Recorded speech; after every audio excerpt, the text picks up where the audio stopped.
Hey guys, Martial Arts Militia here. My name is Matthew. And today's video is going to be a range report on the Henry Big Boy Revolver.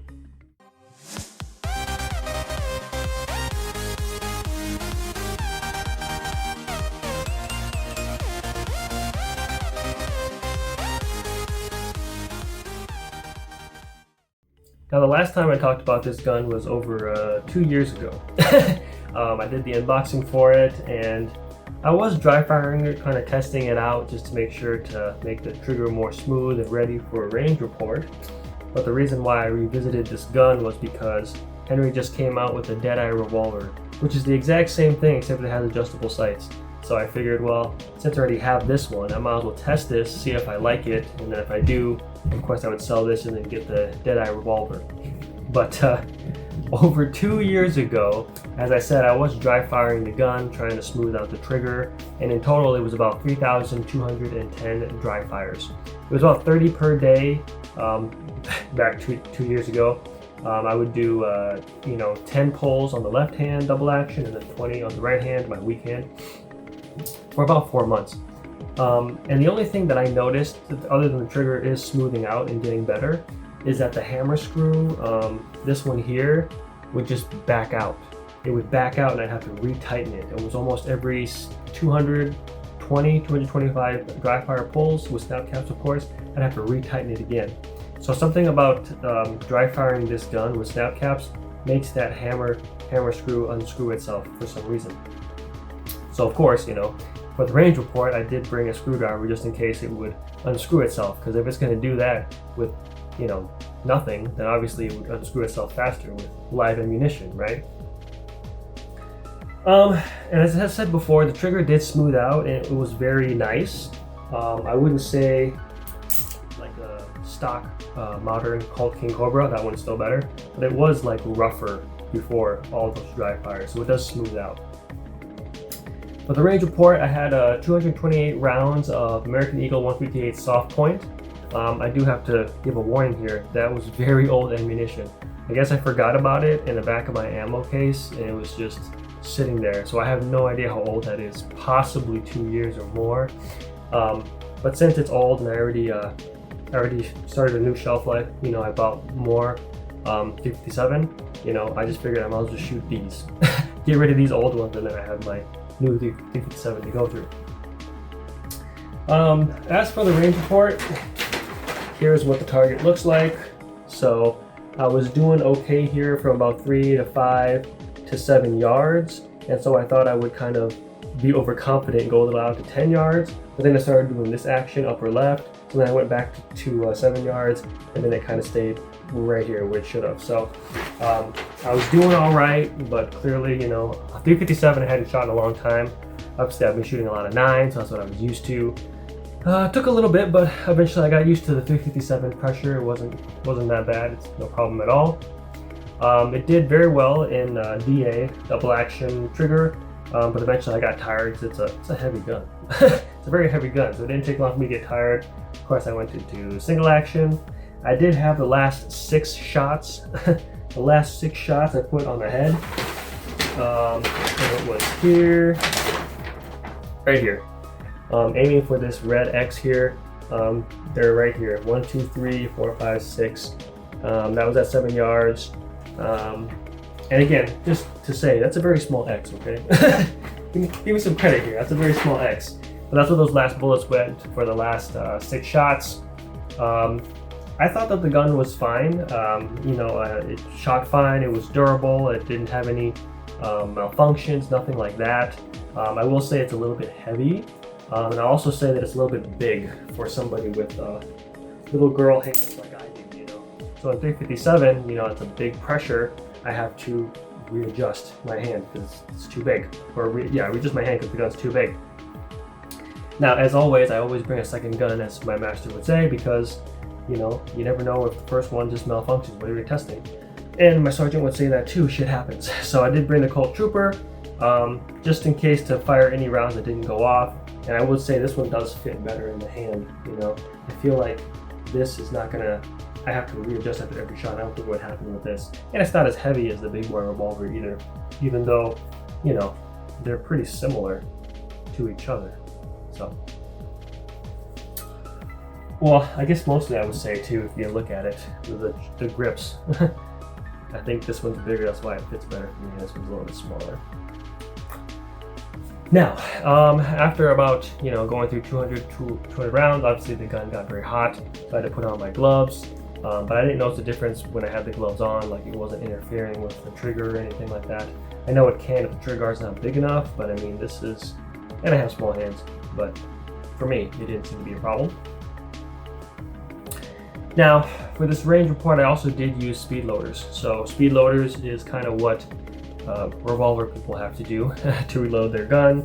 And I had 3 types. I had, in the beginning, I always have the HKS. Everybody knows this, everybody uses this. Then I upgraded a little bit fancy to the Safariland, kind of like these pressed kind of speed loaders. And then I ended up buying the 5-star firearm speed loaders, which are incredibly expensive, but just to test it out. So in this range report, I think that the 5-star and the HKS work very well. I would say the 5-star works the best. And what I mean by that is that when you line it up with the cylinder, it's just lined up perfectly. You don't have to fiddle with it, it's just in. The HKS, it can work, but depending on the bullet type, whatever you're using, you could have a little variation enough where you have to readjust it, right? Which would call for fine motor function. And in martial arts, we want gross motor function. Whether it's something that we do to the enemy or strike a target, we want a gross motor function, right? Big area. We don't want a fine motor function, a tiny one, because it won't work unless you have this tiny range of success, right? That's why we look for gross motor function. So I would say, if you're going to spend the money, go with the 5-star firearm, because it literally lines up perfectly and it's no problem. If you think you can, through the adrenaline and the blood rush and all this stuff, try to use the HKS and then it's not set in and then you have to fiddle with it a little bit. If you think you can do that, that's fine. But again, as I said, fine motor function is not desirable in martial arts. We don't want that anywhere in what we do, or at least we try to minimize it as much as possible. Of course, the choice is yours. Now, of course, what about the Safariland? Well, the Safariland works, but it has kind of like a delayed function. So when I set the rounds in, when you click it and it lets go, it either clicks late or it lets go too late. And I think that delay, not good for martial arts. Because if you do something and I want something to happen, it needs to happen. I don't need this delay stuff. You know what I mean? And I'd also say too that you do need to test this with the ammunition. Obviously I have snap caps here and I'll just show you what I mean. So with the snap caps, I think all of these work, right? It's all gonna work, no problem. So with the big boy revolver, I got the 5-star, we know this works, lines up, drops. It also drops in the other direction. So HKS lets go in one direction, 5-star drops in the other direction. That's something you'll wanna probably keep in mind. Now the HKS, same thing, let's go, right? No problem.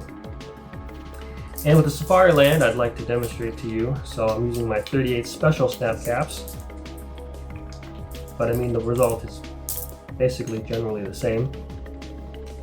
So the Safariland is gonna have this delayed reaction. Like it's gonna, ooh geez. I snapped it and then it just didn't hold on to any of it. So I guess I might as well just change over to 357 snap caps. Maybe it's gonna behave here. Uh-oh, come on now. Oh, I see.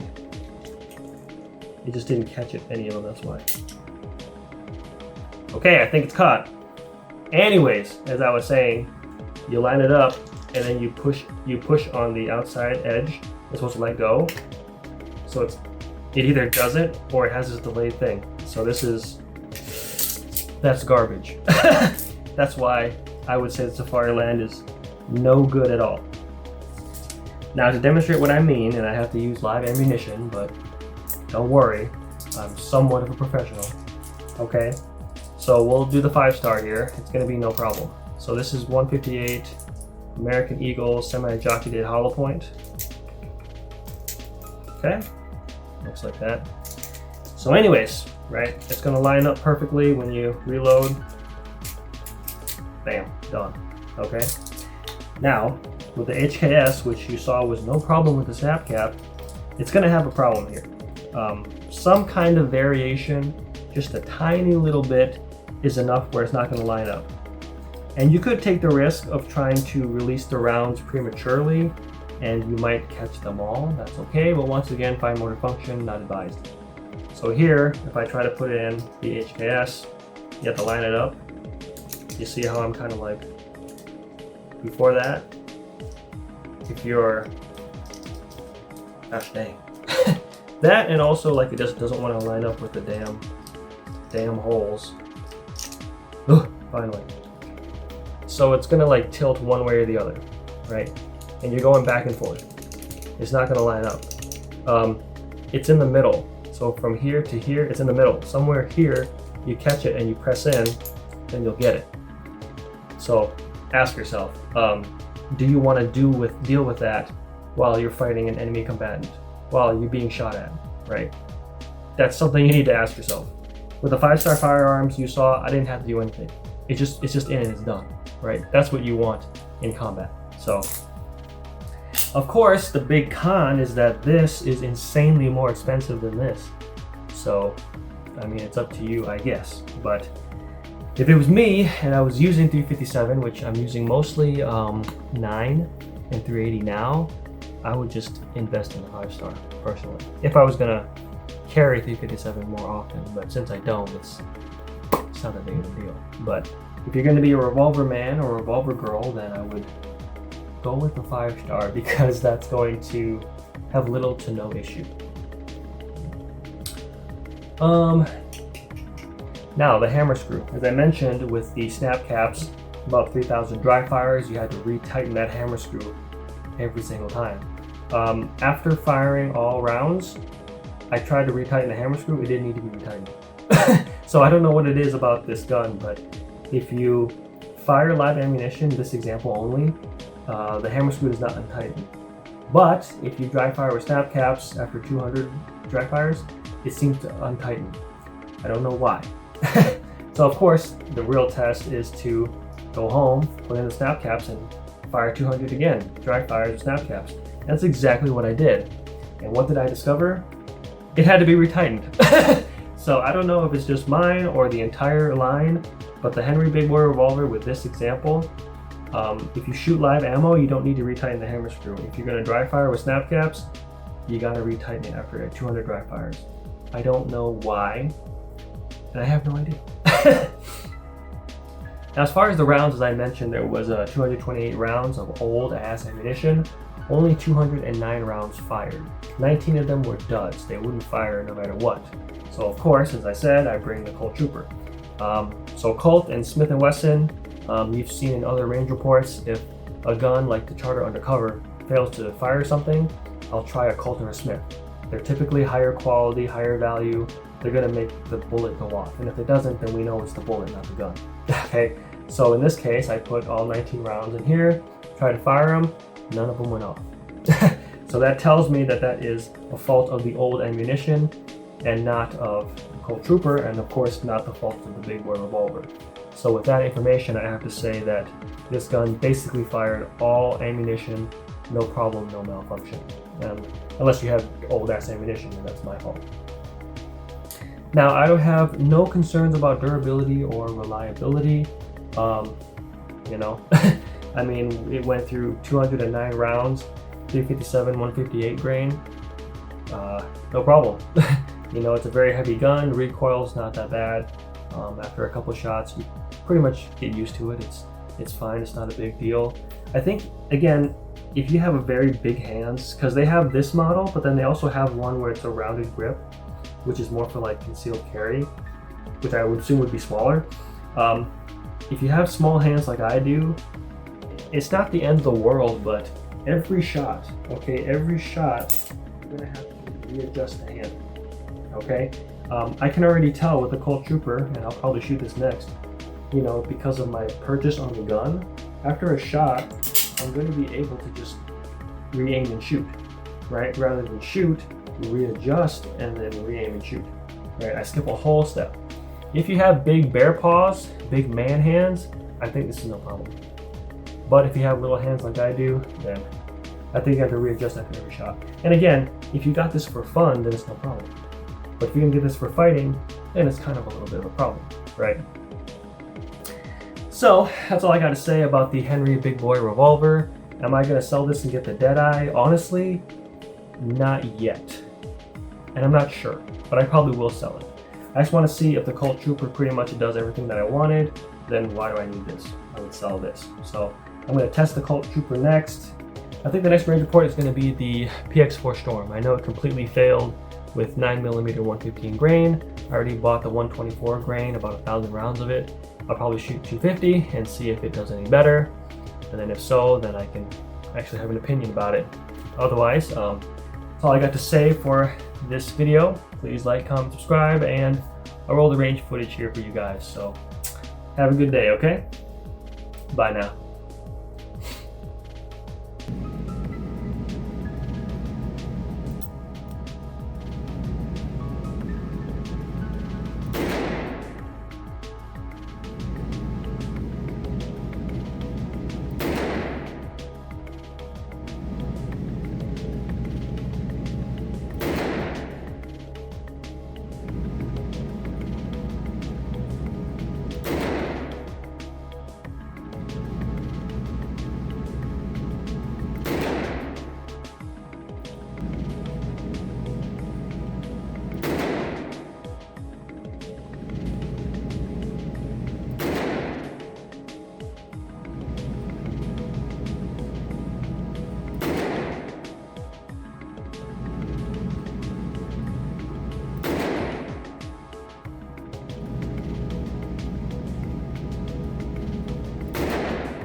Martial arts! Martial arts! Go!